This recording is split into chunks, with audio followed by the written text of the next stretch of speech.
And we are live for another Founder Wisdom Pod with none other than Park Howell. He is founder at Business of Story. So we're going to talk about one of my favorite topics, just storytelling. I often have guests on this podcast ask me like, hey, Charles, what should I do for this podcast? The first answer is like, you just be yourself because you've got an epic background. You're a high performer. So chill and be yourself. And the second is tell great stories. Once you generate serotonin in people's brain with stories, you can then inject knowledge and the knowledge will stay there. People remember and think in terms of stories. So I'm really honored to have Park with us today. This podcast is brought to you by podpire.com, my agency, if you want to start, scale, or be invited to a pod. Park, can you introduce yourself and tell us a bit more about Business of Story? Yeah. Well, Charles, thank you very much for having me. I have been in the storytelling world in one way, shape, or form since I was a little kid, actually, studying music composition and theory in college and communications around advertising, that sort of thing. Because, Charles, I figured I could probably make more money in advertising than being a starving composer. Then I went in the advertising world, was a writer, media planner, account executive, you name it. I did a little bit of everything, and I started my own ad agency and 1995. 2 years after I was born. I ran that for 20 years, and I really loved the traditional advertising world of TV, radio, print, outdoor, direct mail, PR, whatever, because there I felt like you could really tell stories. And then, of course, the digital realm took over. And as I told and coached my customers, I go, look, you all used to own the influence of mass media, but now the masses have become the media and they own your story. And what's worse, Charles, is it is so hard to stand out these days. You got all these different channels, all these competing messaging forces out there that a brand that doesn't use the very original technology of storytelling cannot compete in our techno-driven world today. So how do we stand out while standing to ethics, because I don't want to pop these headlines that are clickbaity and make people think of weird stuff just to get their clicks. So how can I do that? Yeah, you start first with asking your question, what do you stand for as a brand? I mean, what is it that you actually contribute to the world by being a brand through your product, through your service, through your initiative, through your vision, wisdom, whatever? Understand what that is and know how to articulate, to demonstrate why you do what you do and how, what you stand for in the world. And that's what makes you stand out. You don't have to do the bullshit clickbaity stuff out there. You certainly want emails, you want headlines, you want content that beckons the viewer in, the reader in, whatever, but it has to be coming from a place of authenticity for you and the brand and what you stand for and what makes your audience care. Talking from their point of view or sharing stories from their point of view. And I call storytelling the very original technology because Homo sapiens, we are the only creatures that we know of that think, plan, organize, and act in story. If you think about it, right? You're in sales. Every sale is about sharing a fictional story about how bright tomorrow could be or how much brighter tomorrow could be if you buy into this story today. Then you as the brand or the salesperson need to deliver on all those promises you make in your story and turn that fictional story into factual, into reality, right? So we use storytelling as this technology, and there's a very real algorithm to telling a story. And it's not the 19 steps to the hero's journey or the 15 beats to story or the Pixar 8 steps to their storytelling. That's all too confusing. Charles, it comes down to just 3 words: and, but, therefore. It uses the 3 forces of story. And that's the algorithm I'm so excited to share with your audience today. Yeah. In a moment, you can share a bit more about that. I look up to, like, let's say Mr. Beast on YouTube. He pops these videos and they have 12 million views each. And yeah, the guy is just like very prolific on LinkedIn. Then comes to my brain, I want to be the Mr. Beast for business, right? There's already a guy doing that on YouTube. His name is Alex Hormozy. What is the recipe to that? Again, stories. How do you create stories? How you make yourself interesting without being fake? Well, you actually do the things, right? So my video could be, hey, I decided that I would reunite 1,000 CEOs in one room and make these experiments on them. So I would actually need to disburse quite a lot to make this happen. I would need to impose very hard challenges on myself. I'm doing this with a podcast. I want to interview 10,000 CEOs over, in less than 24 months. Would that be a great way? Because I mean, I have a lot of stories myself, but is the best way to grow as fast as possible, create that much interesting stories in your life and imposing these hard challenges on your real life and then making content out of it?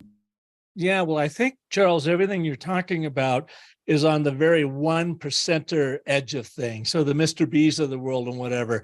There are millions of Mr. B wannabes that are never going to be, just because they don't have the charisma, they don't have the time, the energy, the focus. I mean, you said interviewing thousands of CEOs in the next 24 months. That takes a lot of effort. Most people, and it's not their fault, most people won't do that. I mean, I've produced my show, The Business of Story, for 8 years. I'm on episode number 427. Every Monday, there's a new show that comes out. I'm only doing that once a week, and it is onerous. So they have to be really dedicated. But no, I think you don't have to have volume out there, unless that's what you're going for. If you want to be the million hit influencer, then I suppose volume is what it's all about, because you're going to have a lot of misses while you have a couple big hits, and you need to have as many big hits as possible, which means you got to produce this immense volume of work. What I'm talking about is finding that core audience, that core customer that you're really interested in, you can help. They have a defined problem, or you need to define that problem for them, show them that you're the clear way forward. Then once you get that, you don't have to overwhelm them with volume.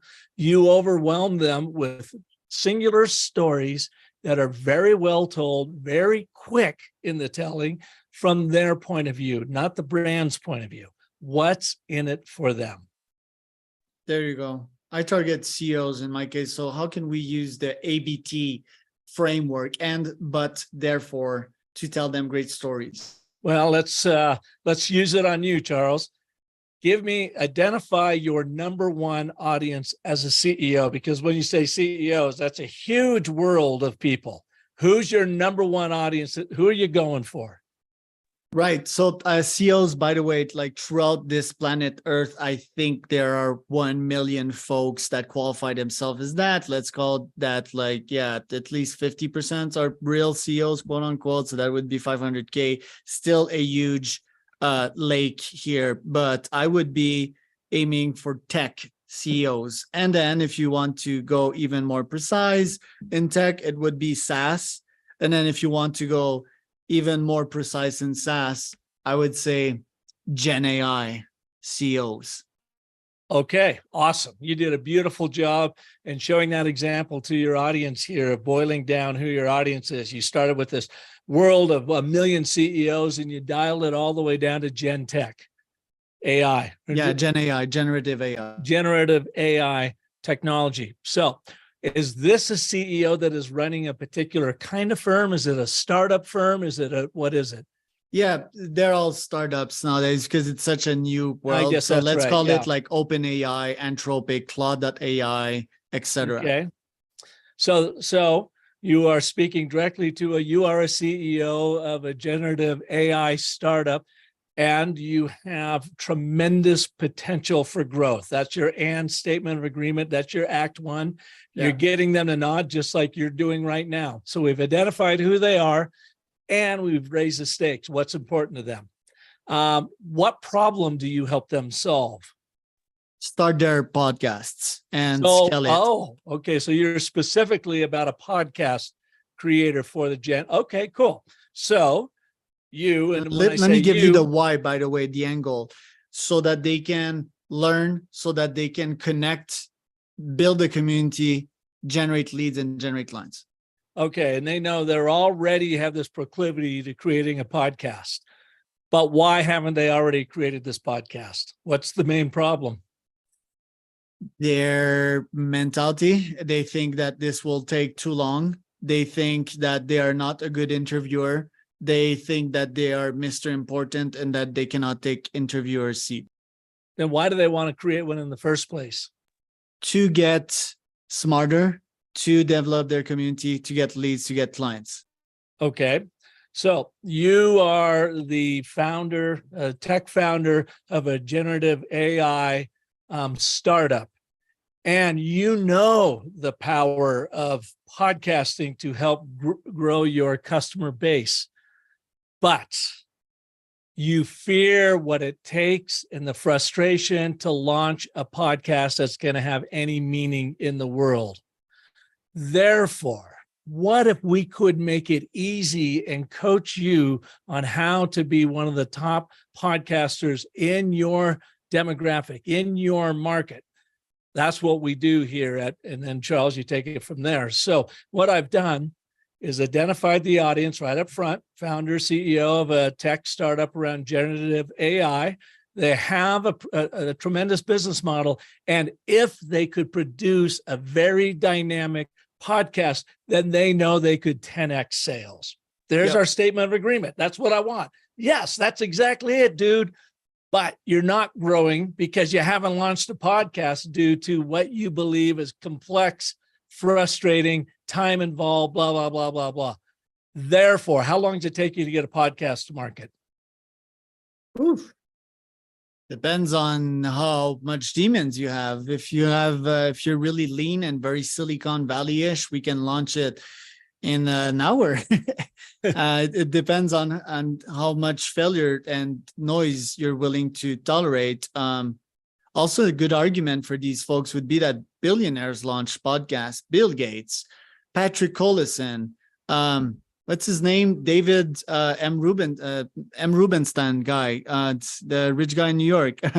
So I guess that will help him make a decision, no?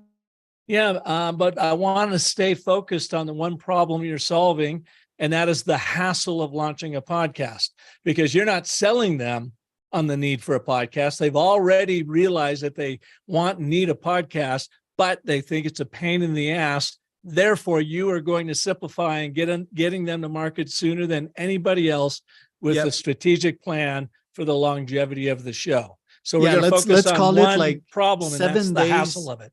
7 days, you have your first guest in your calendar, and the back end is all set. I take care of the back end. Mm-hmm. Yeah.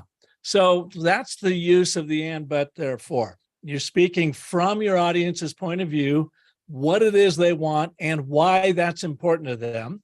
But what's the hassle, in this case, producing a podcast, that they got to overcome, but they're not benefiting from this because they are afraid to take on the perceived hassle of producing a podcast. Therefore, we can have you up in days with a strategic plan that keeps you around for years, if you so choose, through our proven podcast launching platform. Love it. Podcast flywheel. The podcast flywheel. Love it. Love it. How have you applied that framework to your own business, and what kind of goals have you been reaching with that? Oh, everywhere. So I teach the and, but, therefore is the DNA of story, because it works off of the statement of agreement, as we identified, the statement of contradiction that kicks in the problem-solving limbic brain, and then the statement of consequence. And here's what we need to do about it. We use it everywhere, from email writing to our landing pages to focusing a sales presentation to even in my book, Brand Bewitchery. When you read it, you will see that I use the ABT, embedded ABTs, throughout to keep the narrative flowing. And it's a story structure that is ubiquitous with all storytelling. You don't got to remember all these big, long story steps, that go into creating a narrative, because most people, especially startups, don't want to be story theorists.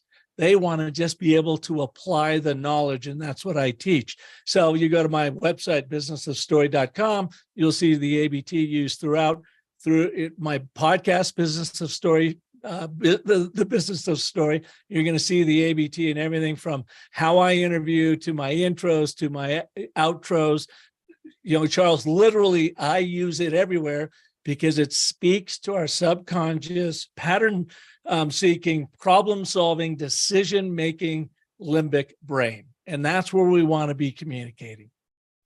Park is a wizard, mesdames et messieurs. So that was Charles Cormier, your host at Founder Wisdom Pod and founderwisdompodcast.com. And Park, again, where can people find out more about you?